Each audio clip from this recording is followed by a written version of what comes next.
The Five Nights at Freddy's movie's finally out, and it looks like we got another Mario situation in our hands. Except that with the Mario movie, I was leaning more towards the audience side, and with this movie, I feel like the movie really left a lot to be desired. I really like Mike, and I was into his struggle to protect his sister while also trying to get over his brother getting kidnapped. It's a good conflict, and it explains his desire for escapism. However, once the antagonists of the movie get introduced, it all kind of starts to fall apart, and once Springtrap is put into the equation, it just becomes absolute insanity. See, William Afton is in fact the main antagonist of the Five Nights at Freddy's series, but he's not mentioned until the second game, and you don't see him until the third. Before that, the series was just goofy animatronics trying to kill you, and personally, I think that's much more interesting. It's much easier to wrap your head around killer robots than it is to understand that crazy scientist who kills children and puts their souls into robots for research purposes. The way the events are presented in the games makes for a far more nuanced introduction to the more wacky concepts of the franchise. In the first game, you gotta survive 5 nights against Freddy. It's a pretty simple story and a good introduction to this world, and allows the games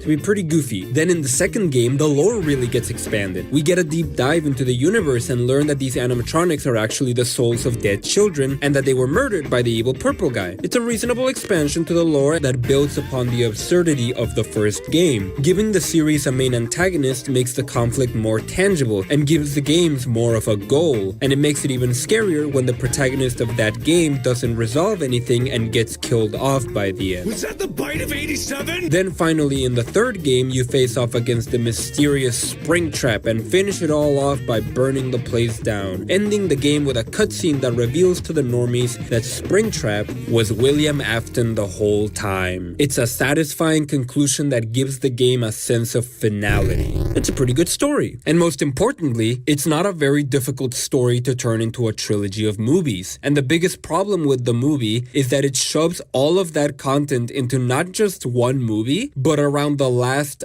hour. Before this, the movie was just about Mike trying to get over his trauma and the dead children trying to steal his sister. But then, all of a sudden, we get Vanessa, everyone's favorite character from Security Breach. Why bring back this character of all people? Was anybody really excited to see her? Not only does she have no stake in the story, but she's from a bad game. But even if you want to ignore the source material, her inclusion into the story is incredibly artificial. By the end of the movie, it is revealed that her goal was to trick Mike into bringing his sister into the building. But aside from one scene, she never does anything to try that. In fact, she tells Mike that if she brings Abby back here, that she will shoot him. What's wrong with this person? But then by the end of the movie, Fredbear just goes to Mike's house and takes her on his own, making Vanessa even more pointless. All she really does is spew out FNAF lore. Hey Mike, did you know about the missing children's incident? Did you know that the robots are just the souls of dead children? Did you know that the children's bodies are inside of the animatronics? What's even the point of giving us all of this information? The reason these twists were cool in the games was because they were told to us in an indirect way. They were foreshadowed in subtle ways and left it up for the audience to figure it out on their own. It's really cool, but this movie doesn't do that. It leaves no loose ends or open-ended questions for the audience to try to figure out after it's over. But then it kinda gets worse, because Vanessa's not done info dumping, so then she has to reveal that her father all this time was William Afton. Oh.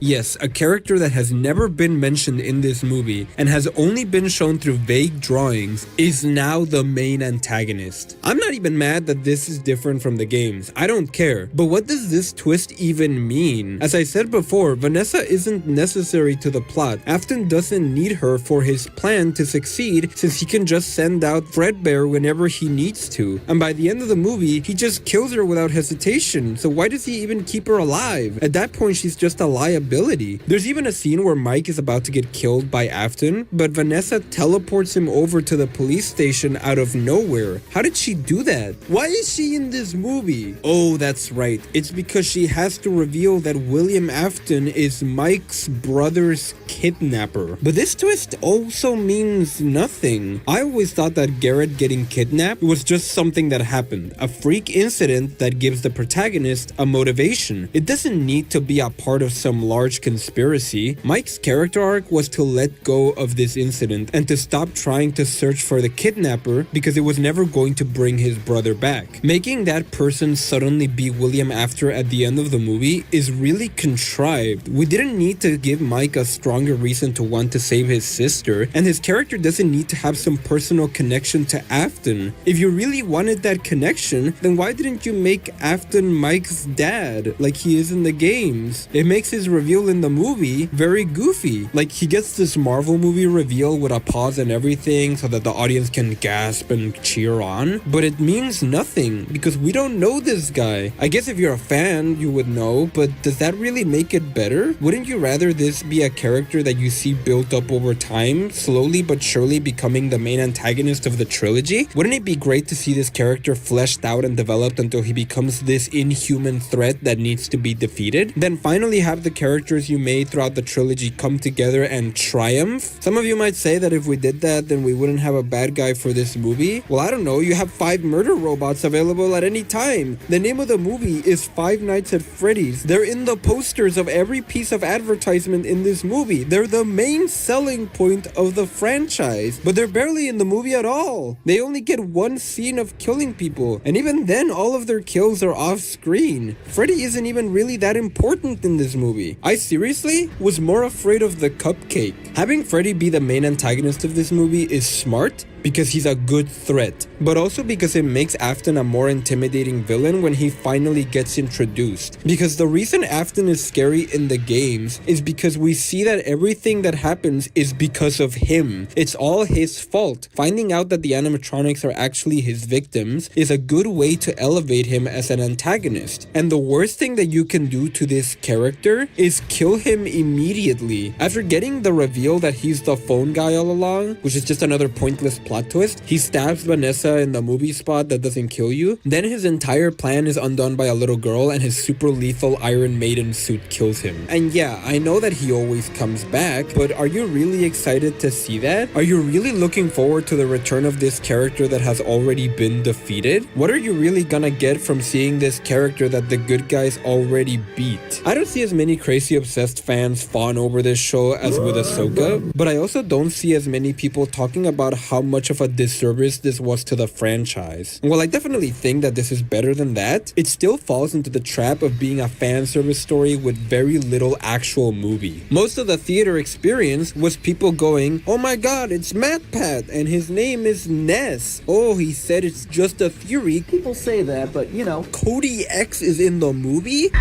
Don't get me wrong, I really enjoy this kind of thing, and I had a good time watching this movie, but I kinda wish the movie was more than just this. Considering that we're at the dawn of video game adaptations, I really don't want this genre to devolve into just a bunch of fan service for fans that are way too easily pleased. William Afton is a pretty cool villain, not because he's interesting, but because of how the games build him up, how he's presented in subtle ways. So if you're not gonna give him the time he needs to develop, then I'm afraid you've killed him before he even had the chance to grow. So for now, William Afton is gonna get on the mid tier because he got beaten up by children. 5 out of 10, that's all I got for this video. Goodbye!